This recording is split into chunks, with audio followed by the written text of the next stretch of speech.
sempat diwarnai kericuhan pemilihan kepala daerah di Kabupaten Bangkalan, Jawa Timur digelar.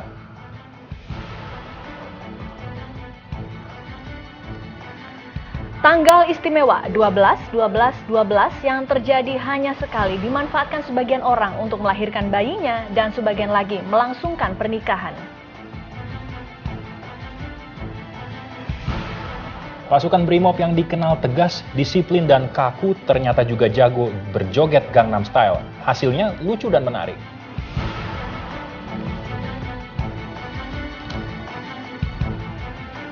Saudara, selamat sore. Prestasi sepak bola Indonesia selama 10 tahun terakhir mengalami masa krisis.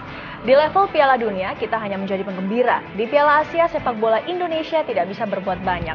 Di level paling dekat, yakni Asia Tenggara pun ternyata kita juga tertinggal. Prestasi tidak unggul, pengelolaan juga tidak jauh lebih baik. Iya, bahkan saat ini Indonesia terancam kembali menghadapi sanksi FIFA. Itu artinya terancam untuk tidak bisa mengikuti semua kejuaraan sepak bola di bawah FIFA. Ancaman sanksi FIFA akan menjadi topik dialog khas Kompas Petang maksud kami kali ini. Saya Teguh Parvinanda. Dan saya Ratna Dumila. Saudara, inilah Kompas Petang untuk Anda.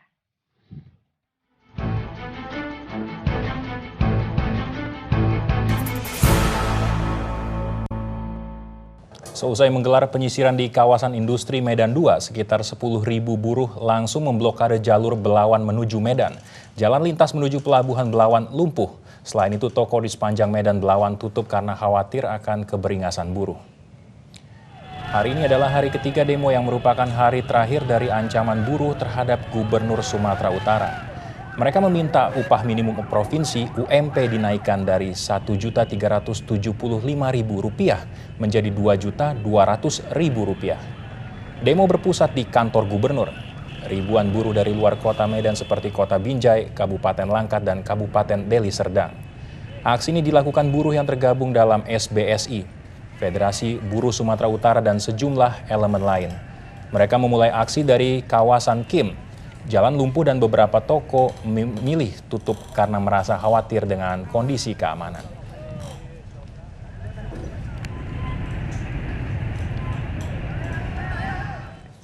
Di Jakarta, ratusan pedagang pasar tradisional di Jalan Fatmawati, Jakarta Selatan berunjuk rasa memprotes rencana pembangunan proyek kereta angkut cepat atau MRT. Mereka khawatir proyek MRT memangkas lahan tempat mereka mencari nafkah. Ratusan pengunjuk rasa ini merupakan gabungan pedagang dari 3 pasar di Jakarta. Mereka menolak pembangunan MRT dengan model layang karena dinilai bisa memangkas 30% lahan pasar. Unjuk rasa ini sempat membuat kemacetan di kawasan Fatmawati, Jakarta Selatan. Proyek MRT saat ini masih dalam penggodokan di lingkungan pemerintah Provinsi DKI Jakarta. Nantinya jalur MRT akan dibuat sepanjang 110 km dengan rute Lebak Bulus, Bundaran Hotel Indonesia, dan Bundaran HI Kampung Bandan. Proyek ini bernilai 15 triliun rupiah yang didanai dari pinjaman asing, anggaran pusat, dan anggaran daerah.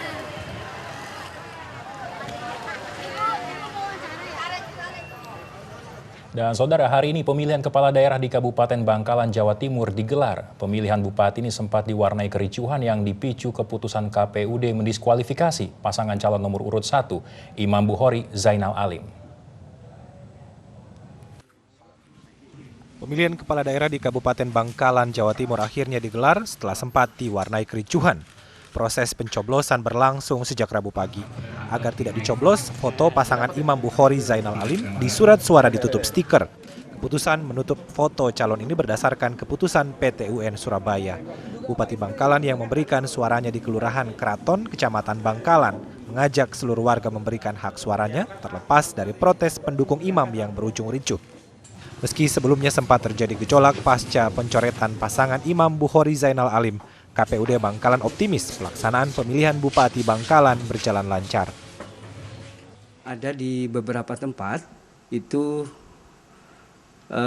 undangan yang sudah diterima oleh pemilih, ada oknum yang dengan sengaja melakukan perampasan atau pengambilan terhadap undangan. Kami sudah koordinasi dengan teman-teman Panwas Kabupaten bagaimana solusinya, dan kita sudah instruksikan kepada PPK dan PPS dan KPPS bahwa sepanjang pemilih itu terdaftar di DPT dan yang bersangkutan mau mencoblos atau menggunakan hak pilihnya, silahkan dilayani. Tidak ada masalah. Untuk mengamankan jalannya pilkada, kepolisian menerjunkan 3.000 lebih personilnya. Pengamanan dilakukan di seluruh TPS dan sejumlah titik. Selain menempatkan 1 personel di setiap tempat pemungutan suara, polisi juga menyiagakan 40 hingga 50 anggotanya di setiap kecamatan. Didin Muhyiddin, Kompas TV, Bangkalan, Jawa Timur. Seusai pemungutan dan penghitungan suara di TPS, surat suara pemilihan Untuk mengamankan jalannya pilkada, kepolisian menerjunkan 3.000 lebih personilnya. Pengamanan dilakukan di seluruh TPS dan sejumlah titik. Selain menempatkan 1 personel di setiap tempat pemungutan suara, polisi juga menyiagakan 40 hingga 50 anggotanya di setiap kecamatan. Didin Muhyiddin, Kompas TV, Bangkalan, Jawa Timur. Seusai pemungutan dan penghitungan suara di TPS, surat suara pemilihan kepala daerah Bangkalan kini sudah dibawa kembali ke tiap kelurahan. Selanjutnya, saudara, surat suara ini akan dibawa ke kecamatan untuk direkapitulasi. Penghitungan surat suara pemilihan Bupati Bangkalan langsung dilakukan serentak di seluruh tempat pemungutan suara. Setelah direkapitulasi di tiap-tiap TPS, surat suara dibawa ke kelurahan. Surat suara akan dibawa ke tingkat kecamatan atau PPK pada Kamis besok, sementara rekapitulasi suara tingkat kabupaten akan digelar 17 Desember mendatang. Hingga kini belum diketahui siapa pasangan calon bupati yang unggul dalam pemilihan Bupati Bangkalan. Ya, dan saudara, segera kita bergabung dengan Sandi Priawan yang mengikuti proses Pilkada Bangkalan sejak awal. Ya, Sandi, sejak awal kita tahu kericuan sempat terjadi 2 hari lalu dan bagaimana proses juga berlangsung bentrokan situ antara polisi dengan massa. Kira-kira setelah Pilkada tetap dilakukan, bagaimana kondisi saat ini? Ya, Teguh, pasca dicoretnya pasangan calon bupati oleh KPU, yakni pasangan calon bupati Imam Bukhari dan Alim Zainal 6 hari sebelum penyelenggaraan Pilkada Bangkalan, kekecewaan massa simpatisan pendukung Imam Bukhari Zainal Alim memang tidak dilakukan tindak anarkis seperti Senin kemarin. Mereka melakukan aksi solidaritas di mana mereka menyerahkan kartu pemilih dan kartu undangan ke kediaman Imam Bukhari. Artinya mereka mengajak untuk golput. Meski Imam Bukhari menyatakan sebelumnya bahwa dirinya memang golput. Dan informasi yang saya terima jam 3 sore tadi sudah terkumpul 400.000 kartu pemilih. Artinya itu hampir 50% dari DPT sebanyak 880.000 lebih di Bangkalan. Teguh. Ya, kemudian Sandi, apakah sejauh ini sudah ada hasil dari penghitungan cepat yang dilakukan oleh beberapa lembaga survei, siapa yang unggul dalam perhitungan cepat hari ini? Iya, dari hasil sementara Quick Count Proximity Jawa Timur, ada menyebutkan hasil atau data 90% mutlak dimenangkan sementara oleh pasangan nomor urut 3, Ramomon dan Ramondir. Sementara untuk pasangan nomor urut 2, Nizar Zaro dan Zulkifli mendapatkan sekitar 9,67%. Sedangkan pasangan nomor urut 1 Imam Bukhari Zainal Alim kosong karena memang sudah didiskualifikasi oleh KPU Bangkalan. Lembaga survei Pilkada Jawa Timur memperkirakan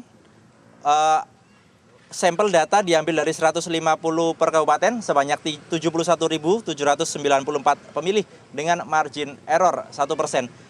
Untuk data real memang saat ini sudah ada di kecamatan dan besok akan di kelurahan dan besok akan diantarkan ke kelurahan untuk dilakukan rekapitulasi ulang. Tanggal 17 Desember baru akan diketahui siapa pemenang dari Pilkada Bangkalan. Selain Pilkada Bangkalan, saat ini tanggal 12 Desember 2012 juga diselenggarakan Pilkada di Nganjuk, Jawa Timur dan Sampang, Jawa Timur. Ratna. Sandi Priawan melaporkan langsung dari Bangkalan, Madura, Jawa Timur. Terima kasih, Sandi. Iya, dan saudara, KPK kembali memeriksa para saksi dalam kasus korupsi Hambalang. Pagi tadi, 2 bekas anak buah mantan Menpora Andi Malarangeng datang ke KPK. 2 pejabat dari Kementerian Pemuda Olahraga diperiksa sebagai saksi. Mereka adalah Wisler Manalu, mantan Kepala Bidang Evaluasi dan Diseminasi Kemenpora, serta mantan Direktur Jenderal Kemenpora Toho Holik Mutohir. Sebelumnya, Wisler menyatakan Andi Malarangeng terlibat dalam penggelembungan dana proyek Hambalang. Dalam kasus Hambalang, Wisler berperan sebagai ketua panitia lelang.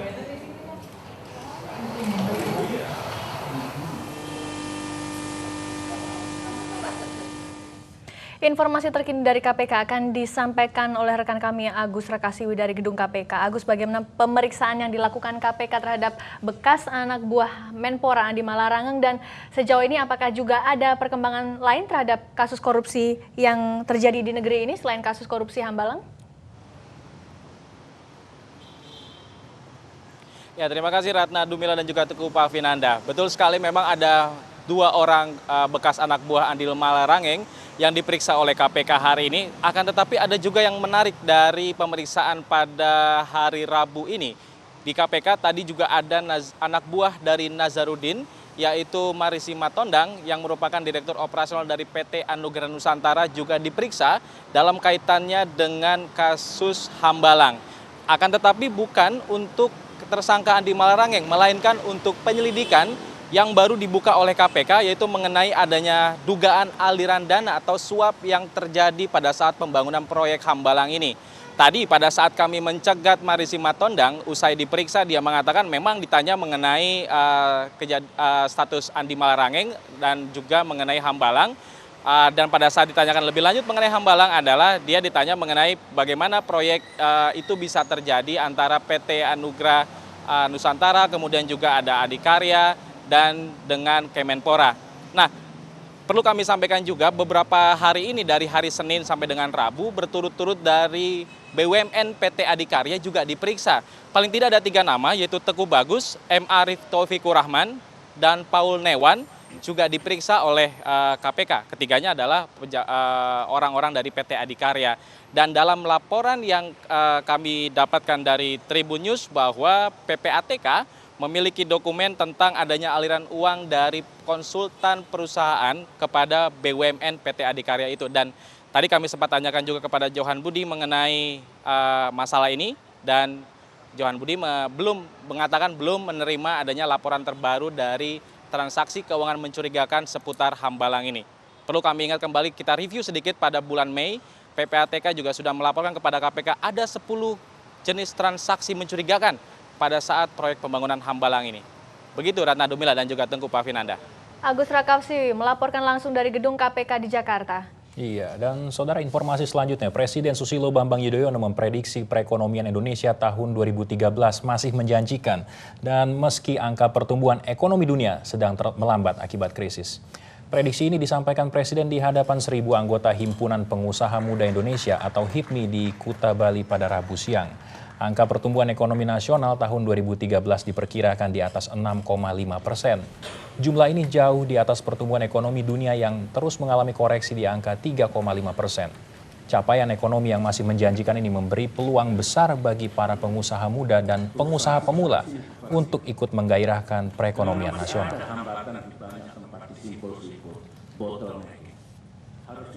Di depan para pengusaha, SB juga mengkritik masih banyaknya pungutan liar dan birokrasi yang berbelit dalam pengurusan izin usaha. Kondisi ini menurut SB bisa mengancam kelangsungan usaha lokal di sejumlah daerah. SB berjanji akan membentuk tim monitoring agar strategi ekonomi nasional dapat tercapai. Dalam forum ini, SB juga kembali mencurahkan isi hatinya karena kerap disalahkan walau sudah berbuat maksimal. Mau izin ini, minta ini. Mau izin itu, minta itu. Bagaimana mau bersaing dengan negara lain? Ini juga bisnis berbiaya tinggi. Masih ada korupsi. Terus terang dengan otonomi daerah, saya menandatangani 100 lebih gubernur, bupati, wali kota dengan jajarannya yang diperiksa oleh penegak hukum. Ya begini ini, meminta, memungkiri, menyiasati dengan banyak izin yang ada di daerah. Korbannya saudara-saudara. Ya, selepas kongres yang baru dilangsungkan oleh PSSI dan KPSI, nampaknya sanksi FIFA sudah ada di depan mata. Sudah ada di depan mata. Besok adalah tenggang waktunya 14 Desember karena kita akan melihat apakah sanksi itu betul-betul dijatuhkan FIFA atau tidak. Kami akan mendialogkannya sesaat lagi.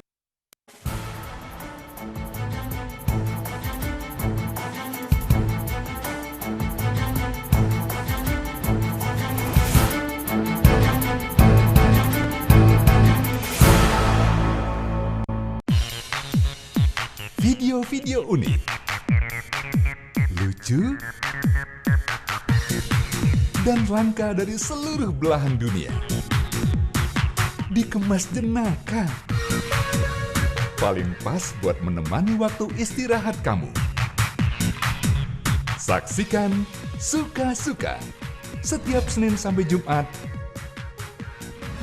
Kompas, inspirasi Indonesia. Udah deh, nyanyi itu spesialis gue. Mau tak. Mereka memang beda spesialisnya, tapi kalau batuk cuma Woods spesialisnya. Woods, spesialis obat batuk. Ini spesialis gue. Makan terburu-buru, keanginan, makan dan minum bergas, bikin kembung dan begah. Gazero, cepat atasi kembung dan begah.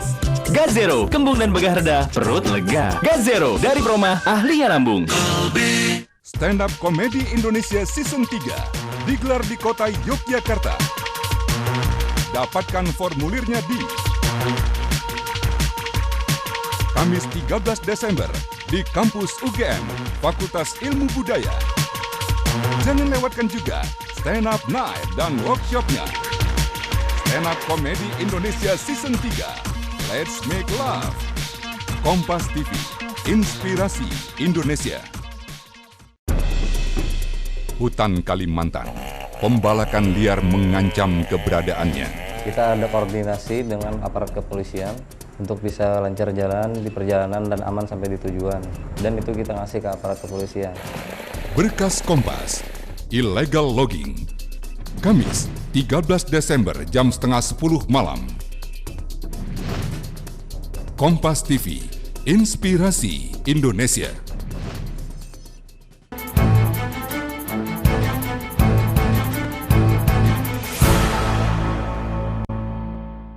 Prestasi sepak bola Indonesia dalam 10 tahun terakhir mengalami masa krisis. Di level Piala Dunia, kita hanya menjadi penggembira. Di Piala Asia, sepak bola Indonesia tidak bisa berbuat banyak. Di level paling dekat, yaitu Asia Tenggara, ternyata kita pun juga tertinggal. Prestasi tidak unggul, pengelolaan juga tidak jauh lebih baik. Iya, bahkan saat ini saudara Indonesia terancam kembali menghadapi sanksi FIFA. Itu artinya terancam untuk tidak bisa mengikuti seluruh kejuaraan sepak bola di bawah FIFA. Prestasi tidak unggul, manajemen hancur-hancuran. Masih adakah harapan untuk sepak bola Indonesia? Untuk membahas persoalan ini, di studio telah hadir Mas Anton Sanjoyo, pengamat sepak bola dan juga wartawan senior olahraga harian Kompas. Selamat sore Mas Joy.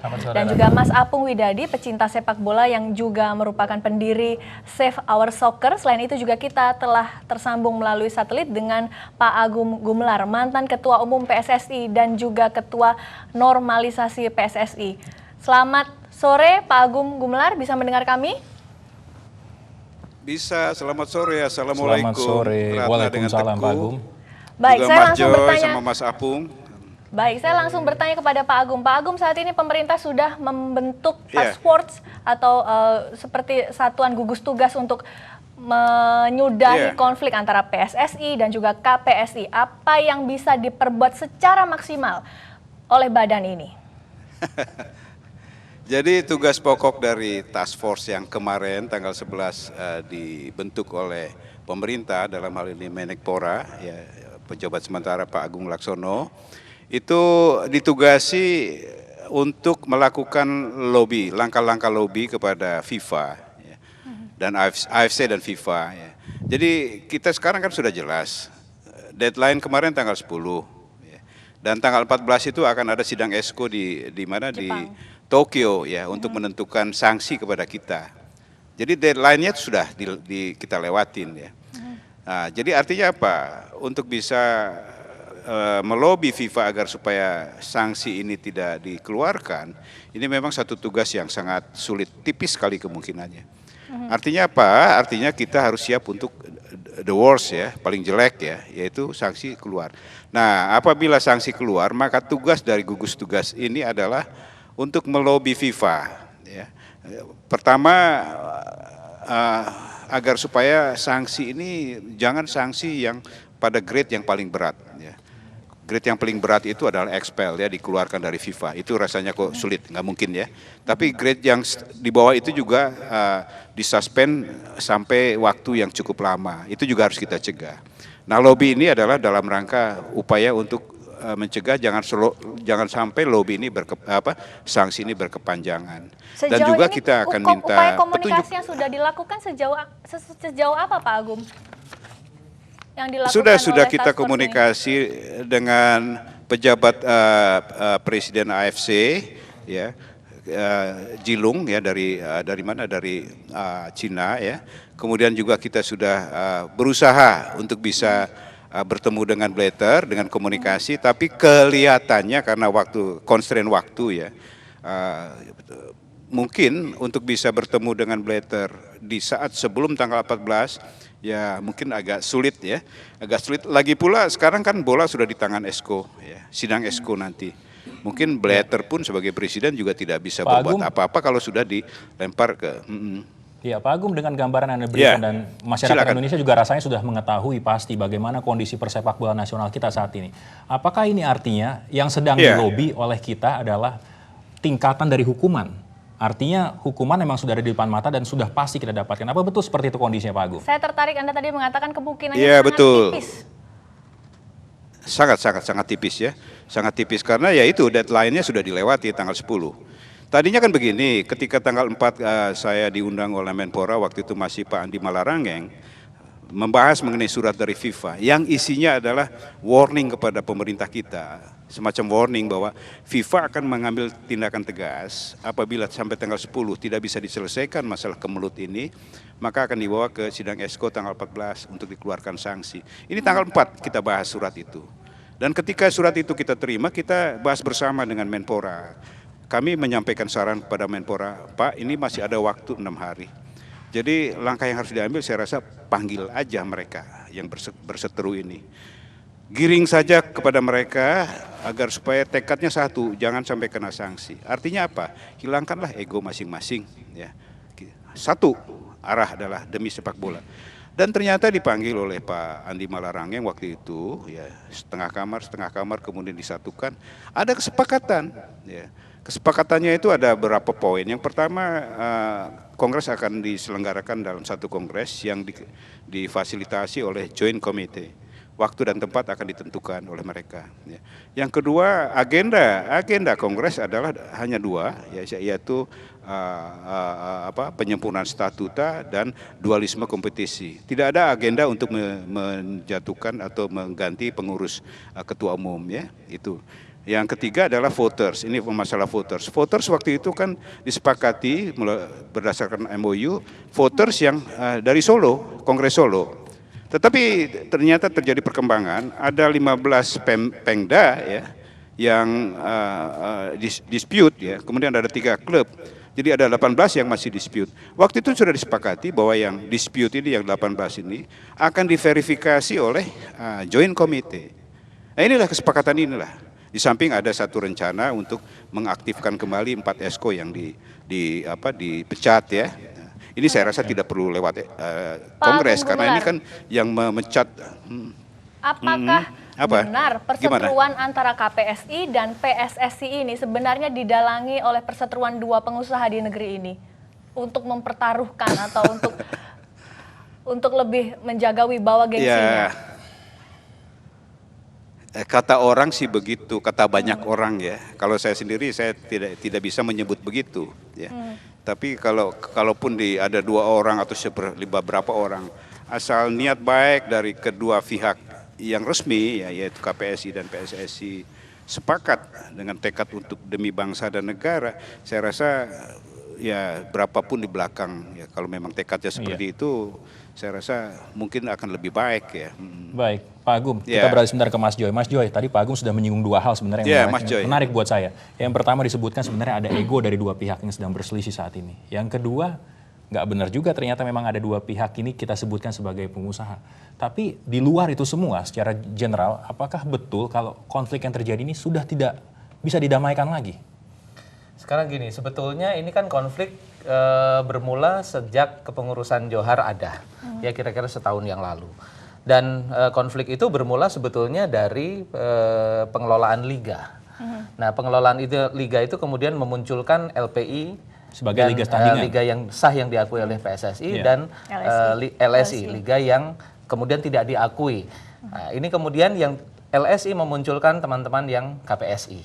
Jadi memang konfliknya sudah lama sebetulnya, berujung sebetulnya kalau menurut saya pada perebutan kekuasaan.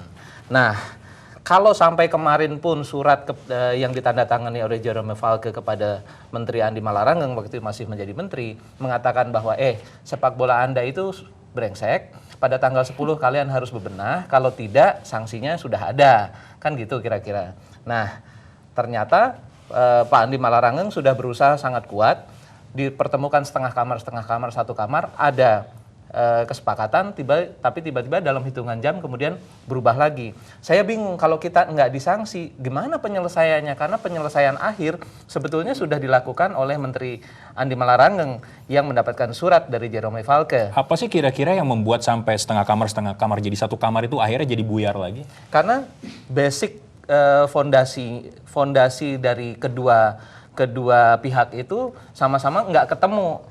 Yang pertama pengen bikin kongres sendiri di Palangkaraya berdasarkan voters kongres di Palangkaraya. Yang satunya ingin sesuai dengan MOU yang ditetapkan oleh Task Force dalam berdasarkan hasil kongres di Solo. Karena memang sebetulnya kongres Solo adalah kongres luar biasa terakhir yang diakui oleh FIFA. Jadi saya kira kalau surat FIFA itu berdasarkan MOU, saya kira sudah betul. Karena memang kongres luar biasa terakhir adalah yang memilih Johar Arifin. Itu adalah last chance sebetulnya untuk Indonesia. Dan kalau tidak disanksi, lalu bagaimana penyelesaiannya? Karena udah didamaikan, mereka sudah jabat tangan, Pak Lanyala dan Pak Johar Arifin sudah jabat tangan, difoto, semua TV sudah sorot, tiba-tiba dalam hitungan jam berubah lagi. Ada yang di Jakarta, ada di Ini Palangkaraya. orang FIFA yang paling pandai juga saya kira bingung. Coba kita tanya lagi sama Pak Agum. Tadi Pak Agum beberapa saat yang lalu waktu Mas Joy sempat berkomentar. Ada senyum juga. yang bermakna Pak Agum. Iya. Kalau dipikir-pikir, memang banyak orang yang berharap kita tidak kena sanksi FIFA. Tapi ada juga yang mengatakan, ya sudahlah lebih baik kita kena sanksi saja, biar kapok dua-duanya yang saling berseteru ini. Anda memilih yang mana, Pak Agum? Saya ini senyum tapi senyum kecut ini. Jadi begini ya, itu benar Mas Joy, benar ya. Sudah ada kesepakatan, ya itu tadi ya. Tiba-tiba dalam hitungan jam, begitu saya meninggalkan kantor Menpora, saya dengar di HP saya bunyi ngasih tahu saya, Pak, itu ada jumpa pers dari PSSI. Sekjen mengatakan bahwa PSSI hanya akan berpijak pada statuta, tidak kepada MOU. Jadi semuanya di-reject kembali, dimentahkan kembali. Itu Siapa jadi buyar pembisiknya, lagi, Pak? gitu loh, jadi buyar lagi. Siapa pembisik Saya tidak tahu lah itu kemudian ya, tapi buyar kenyataannya lagi? seperti ya, kenyataannya seperti itu ya. Kesepakatan yang sudah ada ini akhirnya mentah lagi ya, sampai dengan sekarang ya. Nah sekarang ini waktu sudah sampai kepada hari akhir tanggal 10 ya. Berarti apa? FIFA melihat bahwa belum ada penyelesaian. Artinya apa? Kemungkinan yang paling besar adalah kita harus siap untuk yang ini, yang paling jelek ini adalah tetap kita kena sanksi. Nah, task force ini berusaha kalaupun kita kena sanksi, ya jangan sanksi ini sanksi yang teramat berat. Ya, teramat berat. Jadi kita akan lobby kepada FIFA. Dan juga saya mungkin juga akan minta petunjuk dari Blatter ataupun dari siapa ya, dari Thierry atau dari siapa. Minta petunjuk deh, apa yang harus kita lakukan, ya, Indonesia lakukan agar supaya sanksi ini tidak berkepanjangan begitu. Nah inilah yang dilobikan kepada FIFA. Nah terakhir, jalan terakhir yang paling jelek adalah kalau memang terpaksa ya pemerintah dengan kewenangan yang dipayungi oleh undang-undang keolahragaan ya, bisa saja melakukan langkah-langkah untuk melakukan langkah-langkah ya, artinya terpaksanya mungkin dikatakan intervensi, tapi kan sudah dalam posisi ban ya. Jadi bukan intervensi lagi, tapi memang ada kewenangan pemerintah untuk melakukan langkah-langkah itu untuk bisa katakanlah menciptakan satu lembar baru dari persepak bola nasional. Lembar baru bagi persepak bola nasional.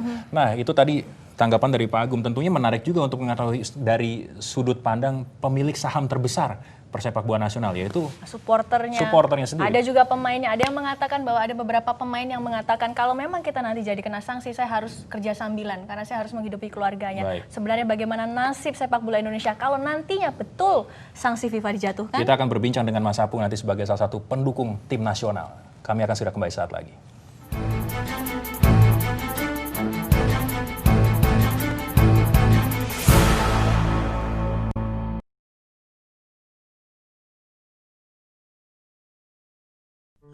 Udah deh, nyanyi itu spesialis gue. Mau tama. Mereka memang beda spesialisnya, tapi kalau batuk cuma Woods spesialisnya. Woods, spesialis obat batuk. Ini spesialis gue. Makan terburu-buru, keanginan, makan dan minum bergas, bikin kembung dan begah. Gazero, cepat atasi kembung dan begah. Gazero, kembung dan begah reda, perut lega. Gazero, dari Proma, ahlinya lambung. Yusuf Kala kini ditemani Hamid Awaludin. Saksikan Jalan Keluar. Kompas, Inspirasi Indonesia. K20. K20. Kompas, Inspirasi Indonesia. Udah deh, nyanyi itu spesialis gue. Mau tama. Mereka memang beda spesialisnya, tapi kalau batuk cuma Woods spesialisnya. Woods, spesialis obat batuk. Ini spesialis gue. Makan terburu-buru, keanginan, makan dan minum bergas, bikin kembung dan begah. Gazero, cepat atasi kembung dan begah. Gazero, kembung dan begah reda, perut lega. Gazero, dari Proma, ahlinya lambung.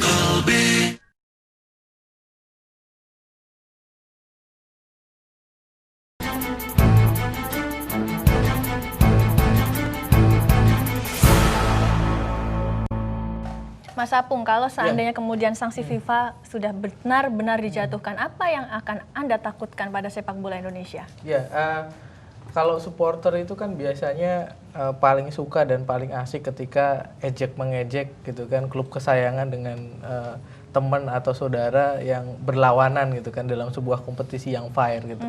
Nah, saat ini di Indonesia supporter khususnya itu dihadapkan dengan situasi yang sangat memuakan gitu kan, bahkan bukan lagi sepak bola tapi capek bola Indonesia gitu loh. Nah, ini kan artinya harus segera diakhiri gitu.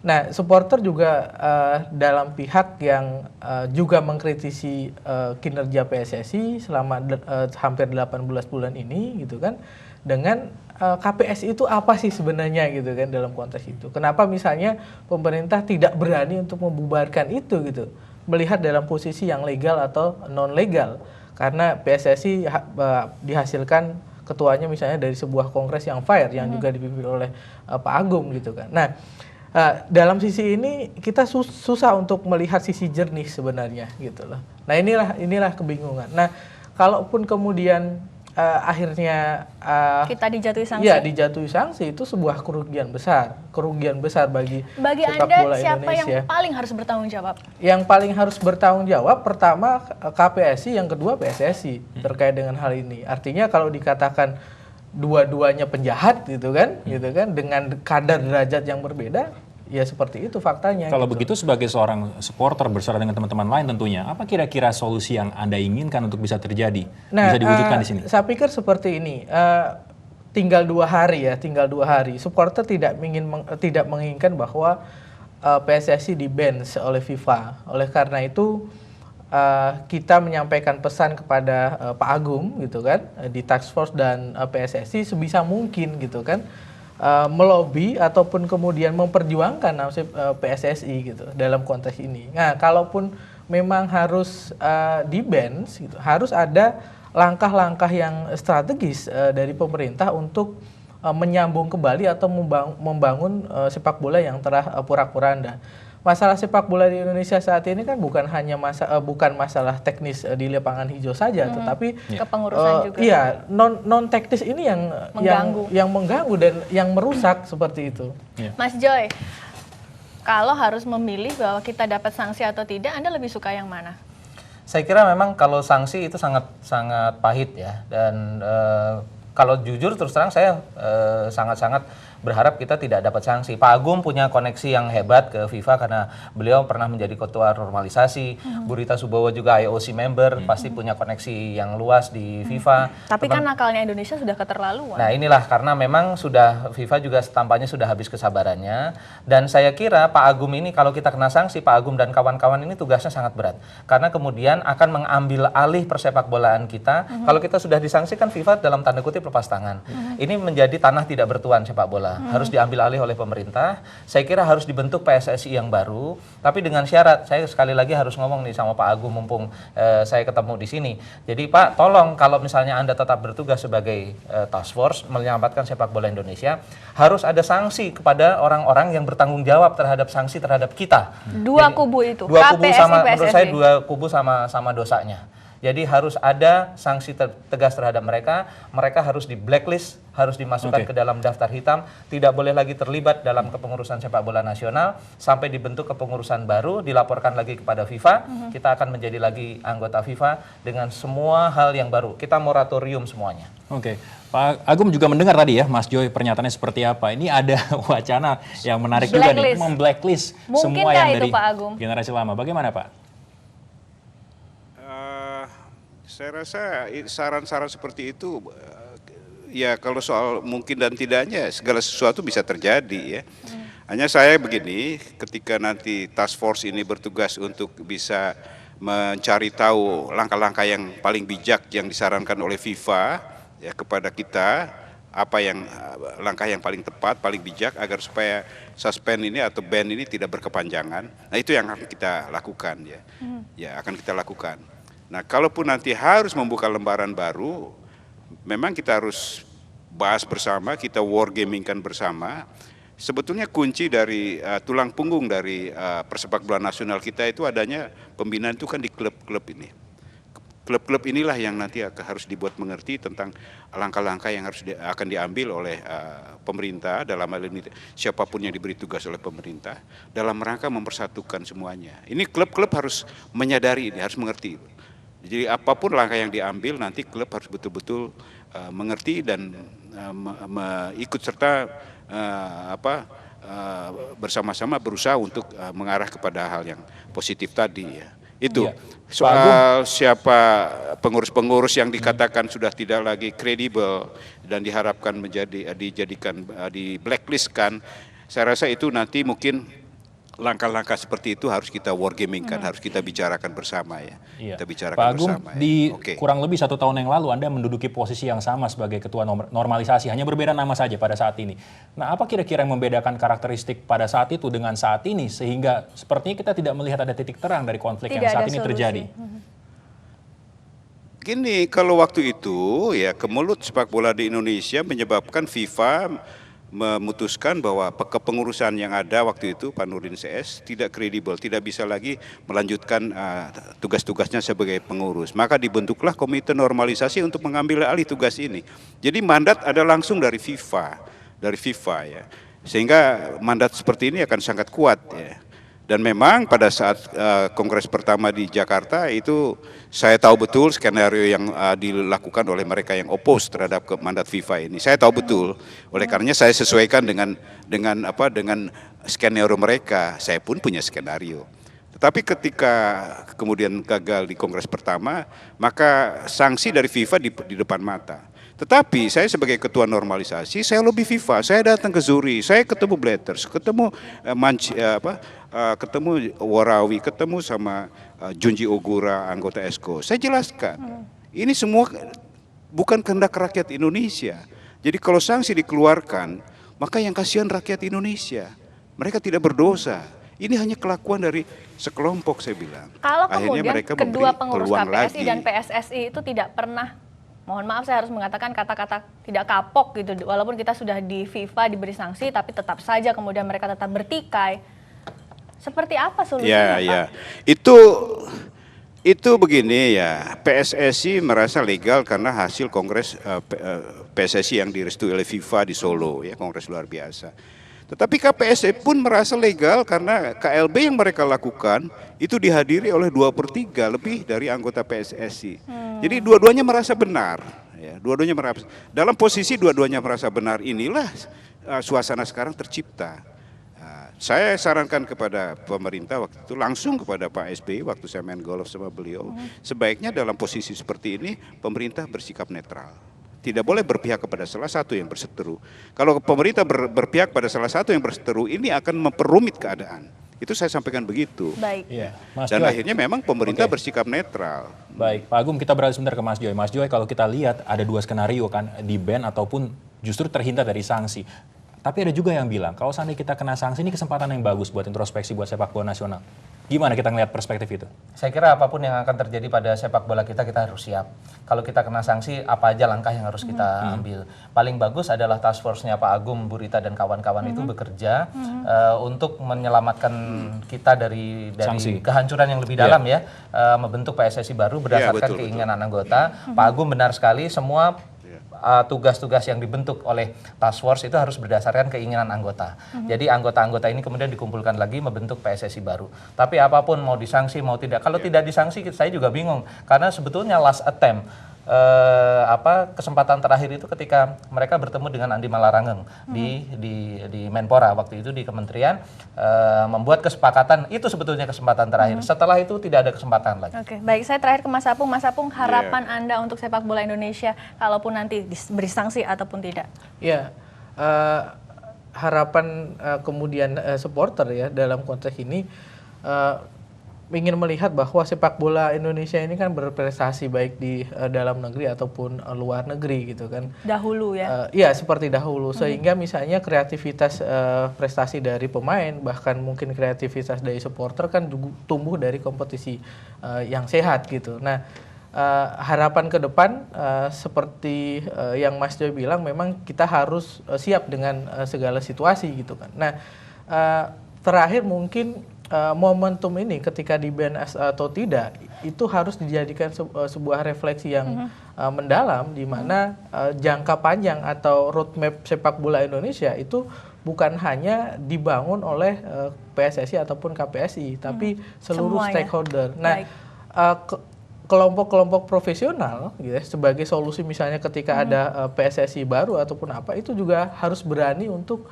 menampilkan misalnya dari kalangan jurnalis dan sebagainya untuk mengelola sepak bola Indonesia. Baik, terima kasih Mas Apung, terima kasih Mas Joy, terima Pak kasih Agung juga Pak Agung yang sudah bergabung bersama kami melalui satelit, dan tentunya itu dia harapan dan doa kita untuk persepak bola nasional yang mudah-mudahan di masa depannya masih bisa ada introspeksi.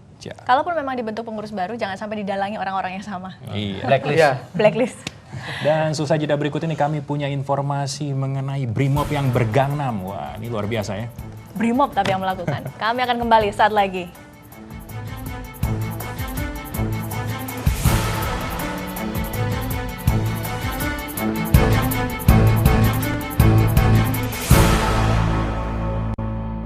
Situasi komedi terbaru.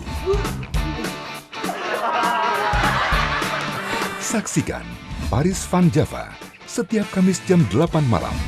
Kompas, Inspirasi Indonesia. Waspada, pemicu radikal bebas. Kini hadir Entrasol, susu dengan antioksidan dengan profit formula. Bantu penuhi kebutuhan antioksidan. Entrasol, susu dengan antioksidan. Fatigon C Plus dengan Pure Whey C, vitamin C generasi terbaru. Kombinasi teknologi terkini dengan bahan alam, membantu memelihara daya tahan tubuh, lebih kuat melindungi. Fatigon C Plus, jangan tunggu sampai sakit. Spesial dari komik profesional. Mereka berkumpul. Oh, ya. Aku nggak ngerti bedanya. Apa? Kadas sama kurap. Kadas itu kalau cinta putus di tengah jalan. Kadas! Komik action setiap Rabu jam 8 malam. Kompas, Inspirasi Indonesia. Masak-memasak ala urban. Tapi kita di sini nggak boleh terlalu berisik karena ayamnya itu gampang fresh. Inspirasi seputar cita rasa.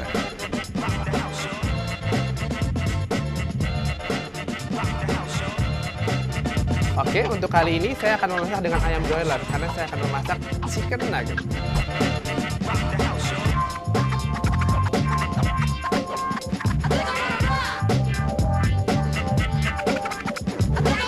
macam bumbu dapur, sayur mayur nan segar. Semua bisa didapat di lahan sendiri.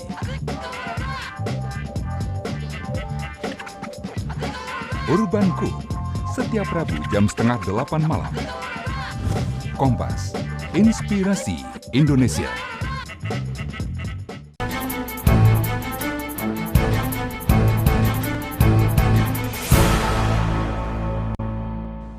Saudara, tim SAR gabungan dibantu warga terus mencari korban yang terseret material longsoran. Diperkirakan ada 2 korban yang terseret longsor di Gunung Bulet, Kecamatan Cisolok, Kabupaten Sukabumi, Jawa Barat. Sejauh ini tim pencari baru menemukan pakaian yang diduga dikenakan salah satu korban bernama Opik. 1 korban lagi bernama Dana. Mereka adalah petambang liar yang diduga hilang saat terjadi longsor. Keduanya menambang emas di Gunung Bulet sejak 3 bulan lalu. Badan SAR Nasional mencatat 12 orang menjadi korban tanah longsor di Gunung Bulet. 8 orang selamat, 2 tewas, dan 2 lainnya masih dalam pencarian.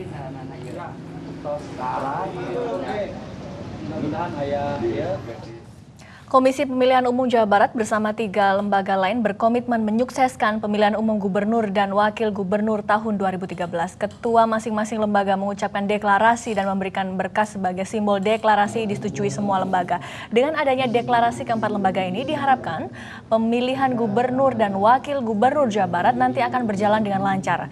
Keempat lembaga ini berjanji akan saling mengawasi. Tidak berjalan lebih dari 2 tahun.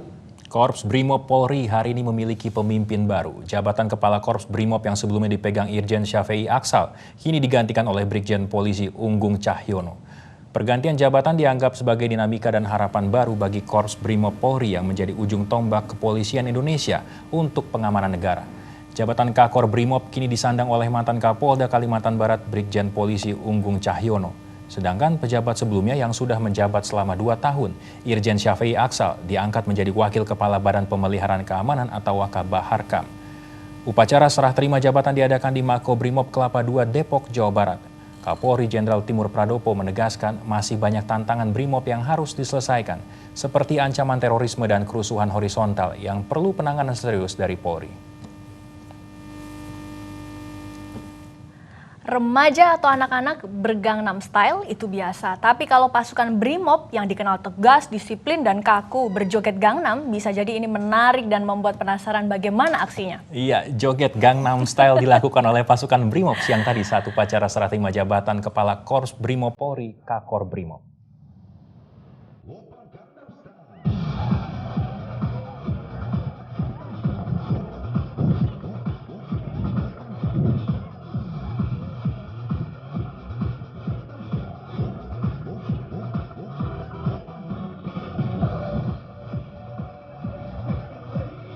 Semangat, semangat!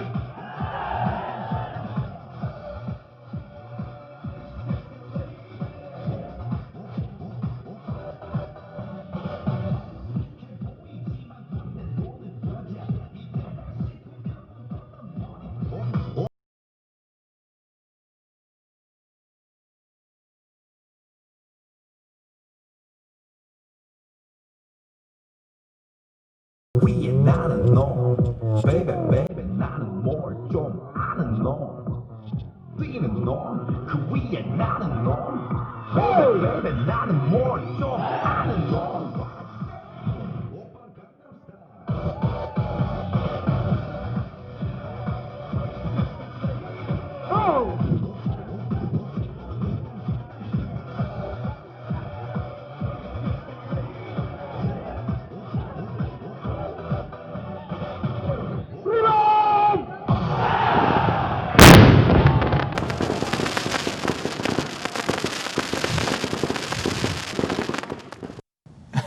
Semangat. Gangnam campur poco-poco. Jadi Gangnam begitu campur tadi. poco-poco. Itulah Brimob kita. Dan saudara, hari ini Anda tahu tanggal 12 bulan 12 tahun 2012. Ada yang ingin melahirkan bayi hari ini, ada yang ingin menikah hari ini. Kita akan sampaikan informasinya sesaat lagi.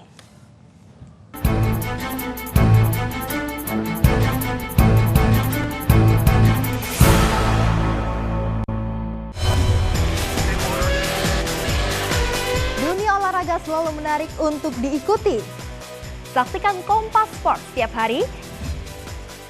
Kompas, inspirasi Indonesia. Stand Up Komedi Indonesia Season 3 digelar di kota Yogyakarta. Dapatkan formulirnya di Kamis 13 Desember di kampus UGM, Fakultas Ilmu Budaya. Jangan lewatkan juga Stand Up Night dan workshopnya. Stand Up Komedi Indonesia Season 3. Let's make love. Kompas TV, inspirasi Indonesia.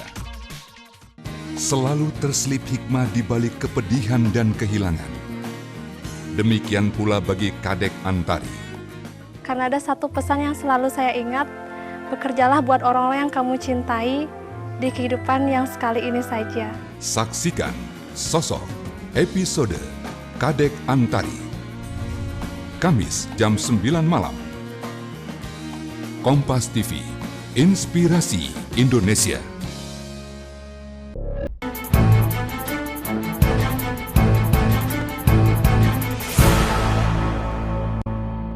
Ya, saudara, hari ini istimewa karena merupakan perpaduan angka 12 yang unik dan hanya terjadi satu kali. Tanggal 12 dan tahun 2012 menjadi hari bahagia. Bulan 12 menjadi hari bahagia bagi sebagian orang karena bertepatan dengan hari kelahiran buah hati mereka. Niken bahagia. Kodratnya sebagai perempuan seakan lengkap, sebab putrinya baru saja lahir Rabu pagi tadi secara normal. Lebih istimewa sebab sang buah hati lahir di angka yang cantik, tanggal 12, bulan 12, dan tahun 2012 tanpa direncanakan. Lancar atau sesar? Lancar. Rencananya memang sengaja ini atau? Sengaja normal. Oh, memang. Gimana Bu rasanya? Di Rumah Sakit PKU Muhammadiyah, Delanggu, Klaten, tempat Niken melahirkan ada 4 bayi yang lahir di hari yang sama. Di kota lain di Jawa Tengah, kelahiran bayi di hari ini juga dinanti banyak orang tua. Seperti di Rumah Sakit Bendan, Pekalongan. Persiapan rumah sakit bagaimana Pak? Apa menyiapkan tenaga khusus? Tidak Pak, karena sudah rutin kita jumlah 8 yang lain seperti itu. Kadang-kadang sampai 20 Pak. Masih sanggup ya? Sebagian ibu bahkan melahirkan dengan operasi sesar agar bayinya lahir di hari ini.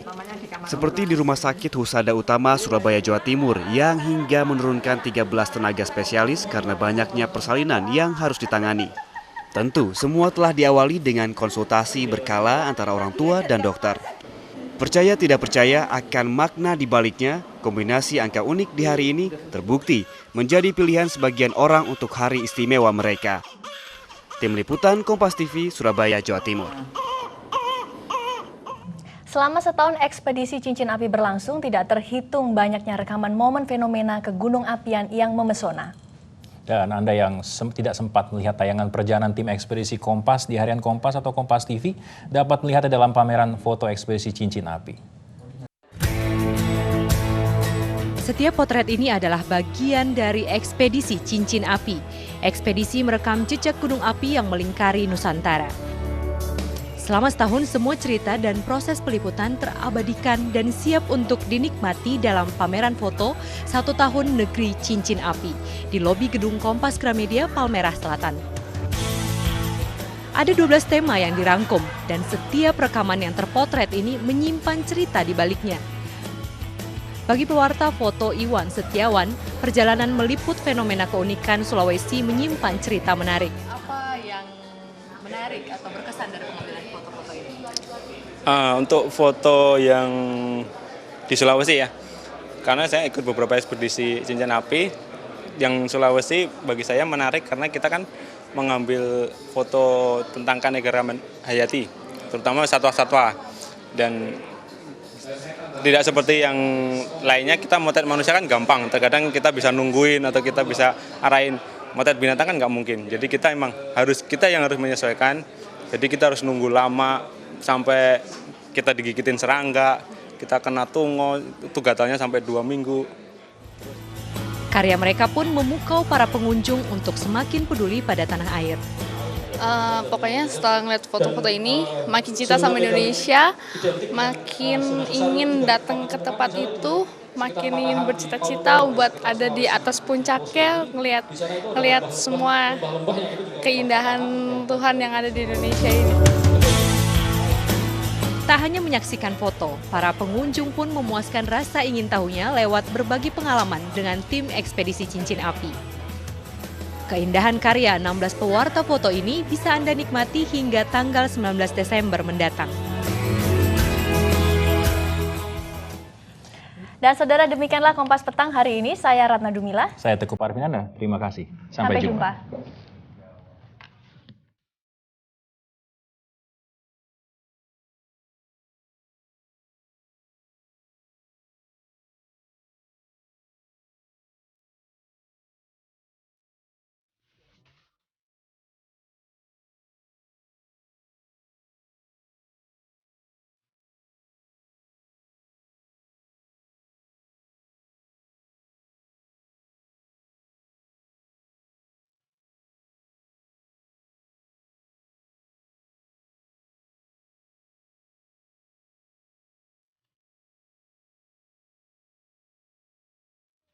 Stand Up Komedi Indonesia Season 3 digelar di kota Yogyakarta. Dapatkan formulirnya di Kamis 13 Desember di Kampus UGM, Fakultas Ilmu Budaya.